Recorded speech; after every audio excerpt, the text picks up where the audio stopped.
میں R S S سے نہیں ڈرتا، ہندوستان کی عوام آر ایس ایس سے نہیں ڈرتی، ان فاسسٹوں سے نہیں ڈرتی۔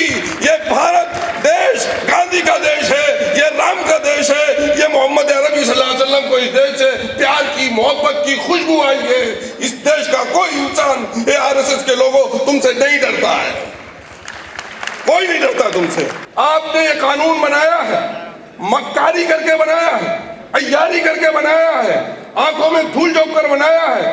آپ دیش کی اس سب سے عظیم کمیونٹی کو، جس کے بزرگوں نے اس دیش کے لیے قربانیاں دی ہیں، ان کو نیچا دکھانا چاہتے ہو۔ تمہارے نیچا کرنے سے کوئی نہیں ہوگا۔ وَتُعِزُّ مَن تَشَاءُ وَتُذِلُّ مَن تَشَاءُ، تو جس کو چاہتا ہے عزت دیتا ہے، تو جس کو چاہتا ہے ذلت دیتا ہے۔ عزت اور ذلت کا مالک وہ رب واحد ہے، جو ہمارا بھی تمہارا بھی دیش کا سارے انسانوں کا مالک ہے۔ ہم ہندو بھائیوں کے ساتھ ان کے حق کے لیے لڑنے مرنے کے لیے تیار ہیں۔ کسی دلت، آدی واسی اور پچھڑے کے ساتھ اگر ناانصافی ہوگی تو سب سے پہلے ہم اس کے لیے لڑیں گے انشاءاللہ۔ کروڑوں کی تعداد میں ہندو ماں اور بہنیں جو رو رو کر دعائیں کر رہی ہیں، اور ہندو بھائی کہ مسلموں کے ساتھ، عیسائیوں کے ساتھ، سکھوں کے ساتھ، جینیوں کے ساتھ، بدھ مذہب والوں کے ساتھ ناانصافی ہو رہی ہے۔ اور یہ ناانصافی بات کس بات کی ہے؟ لڑائی سچ اور جھوٹ کی ہے، دجل اور فریب اور ناانصافی اور حق اور انصاف کی ہے۔ اس لڑائی کو کسی طرح سے کوئی ہمیں ہرا نہیں سکتا انشاءاللہ۔ ابھی بھارت کی سرزمین اتنی بنجر نہیں ہوئی ہے، یہاں پر اتنا سوکھا اور کال انسانیت کا نہیں بڑھ رہا ہے کہ کوئی ناحق دستور کو کچلتے ہوئے، انسانیت کو کچلتے ہوئے، بھارت کی ہزاروں سالہ تہذیب کو کچلتے ہوئے گزر جائے۔ انشاءاللہ گزرنے نہیں دیا جائے گا۔ میں کل ایک عجیب سا مجھے تجربہ ہوا محترم صدر صاحب، میں بیان نہیں کر سکتا، اور شاید وہاں چونکہ میڈیا نہیں ہوتی، میری آنکھوں سے آنسو اندر سے بہے اور باہر نکل کر مجھے بہت احساس ہوا۔ ایک رامپور کی ایک دلت معصوم بیٹی کے ساتھ زنا بالجب ہوا۔ وہ میرٹھ کے اسپتال میں زندگی اور موت کی لڑائی لڑ رہی ہے، اور محض اس کی عمر 10.5 سال ہے۔ وہ بچی سن نہیں سکتی، معذور تھی۔ وہ بچی بول نہیں سکتی، معذور ہے۔ جھنجھوڑ کر رکھ دیا۔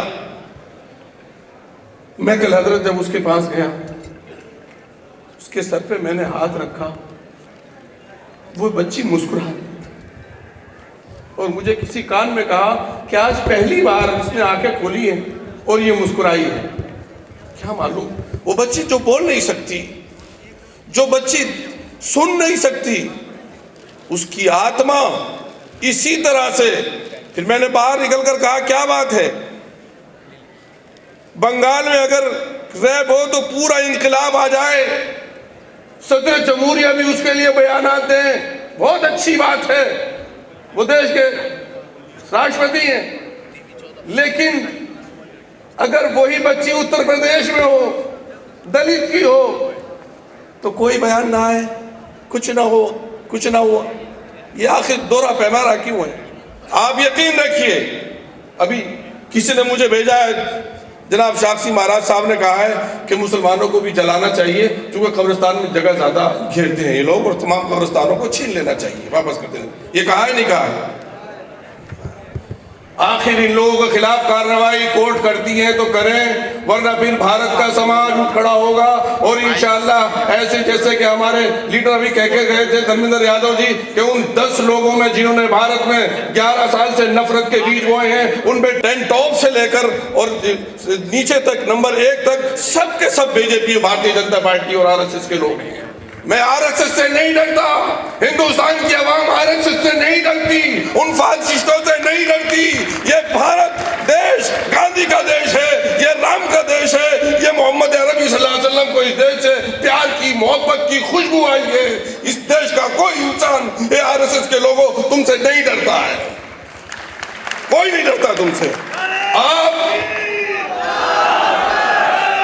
آپ یہ قانون لائے ہو، جھوٹ بول کر لائے ہو، آپ نے یہ قانون بنایا ہے، مکاری کر کے بنایا ہے، عیاری کر کے بنایا ہے، آنکھوں میں دھول جھونک کر بنایا ہے۔ آپ دیش کی اس سب سے عظیم کمیونٹی کو، جس کے بزرگوں نے اس دیش کے لیے قربانیاں دی ہیں، ان کو نیچا دکھانا چاہتے ہو۔ تمہارے نیچا کرنے سے کوئی نہیں ہوگا۔ وَتُعِزُّ مَن تَشَاءُ وَتُذِلُّ مَن تَشَاءُ، تو جس کو چاہتا ہے عزت دیتا ہے، تو جس کو چاہتا ہے ذلت دیتا ہے۔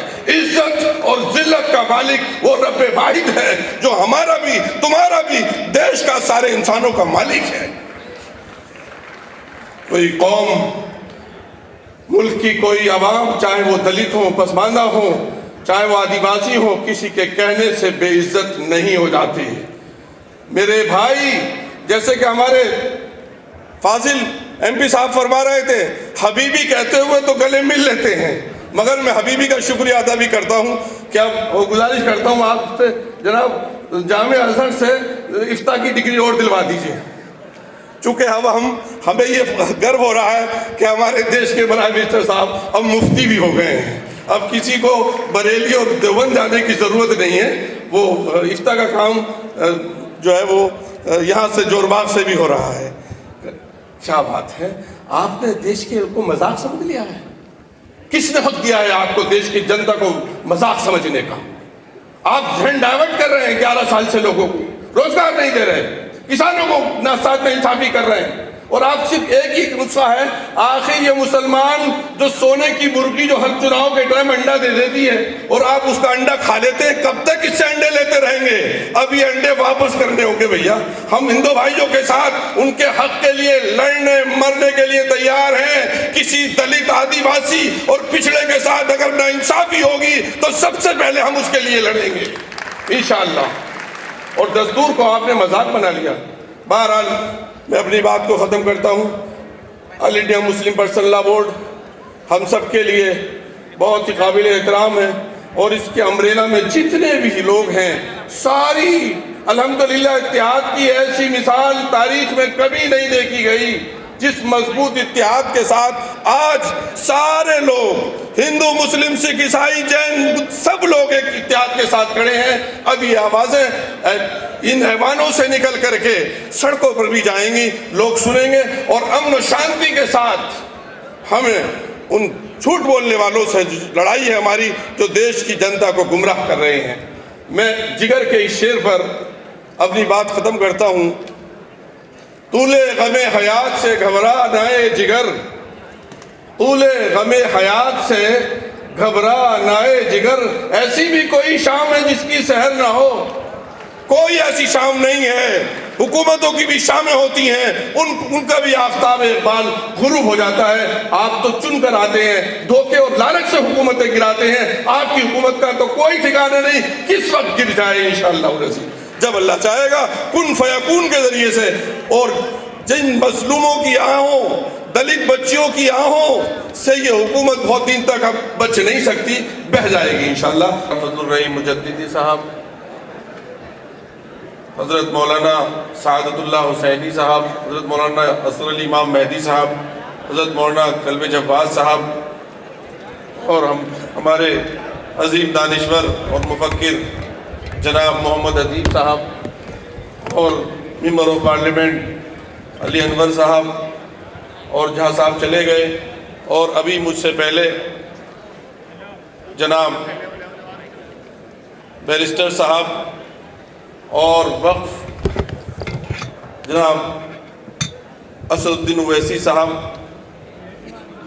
اور ہماری پارٹی سے ابھی بول کر گئے جناب دھرمیندر یادو جی، اور اسٹیج پر جتنے لوگ بیٹھے ہیں جن کا نام قاسم رسول الیاس صاحب، اور تمام کنوینر، اور میری ماں اور بہنیں، اور میرے نوجوان ساتھی، اور تمام میرے ہم وطن و بھائی، میں ان سب کی خدمت میں سلام عرض کرتا ہوں، اور ان کا اعتراف کرتا ہوں کہ انہوں نے حق کے لیے 2 راتیں پارلیمان میں جاگ کر کے، بھوکے پیاسے رہ کر کے انصاف کی، حق کی ہم نوائی کی، اور اپنی جانب سے ان جذبات کا اظہار کیا کہ کچھ بھی ہو جائے ہم اپنے وطن عزیز میں لا قانونیت اور سنویدھان اور دستور کو کوڑا نہیں بننے دیں گے۔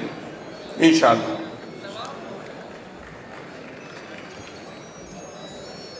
محترم اویسی صاحب نے جس جافشانی کے ساتھ، میں اس بات کا یہاں آپ سب لوگوں کے سامنے اعتراف کرتا ہوں اور ان کے لیے دل سے دعا گو ہوں کہ جس جافشانی اور محنت کے ساتھ وقف کے تعلق سے جو جے پی سی کی میٹنگیں ہوئیں، اس میں جس پابندی کے ساتھ شرکت کی اور جافشانی کے ساتھ انہوں نے عقیدہ کر دیا، اور بہت سی ان کی شخصیت کو جس طرح کوئی چیز آگے بڑھتی ہے تو مزمحل کرنے کی کوشش کی جاتی ہے، لیکن بہرحال شاہینوں کی پرواز بلندیوں کی طرف ہوتی ہے۔ یہ مسلم پرسنل لا بورڈ کا جو امبریلا ہے، اس کا جو اتحاد ہے، اس کی جو ثابت قدمی ہے، وہ دو چار ہوا کے جھونکے اس کو نہیں ہلا سکتے۔ یہ بڑی مضبوط چٹان ہے، اور مجھے امید ہے ہمارے دیش کی 85% آبادی حق اور انصاف کے ساتھ کھڑی ہے، اور یہ مجھے مسلم چہرے اور مسلم ماں اور بہنیں نظر نہیں آ رہی ہیں،